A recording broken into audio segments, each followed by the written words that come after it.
মানকরে অনুষ্ঠিত হয়ে গেল থিয়েটার মানকরের নাট্য উৎসব। মানকর ভট্টাচার্য পাড়ার অরোরা থিয়েটার মঞ্চে 3 দিনের এই নাট্য উৎসবে ব্যাপক ভিড় দেখা গেল এলাকার বাসিন্দাদের। নাট্য উৎসবে জেলার বিভিন্ন প্রান্ত থেকে অংশগ্রহণ করেছিলেন নাট্য দলগুলি। প্রত্যেক দিন 3টি করে নাটক মঞ্চস্থ হয়েছে।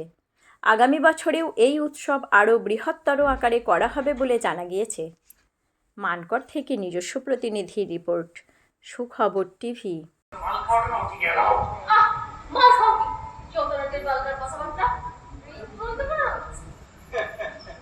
ওটা আপনি বুঝবেন না ম্যাডাম, মাল খাচ্ছি বলে না কেমন যেন একটা কিক পাওয়া যায়।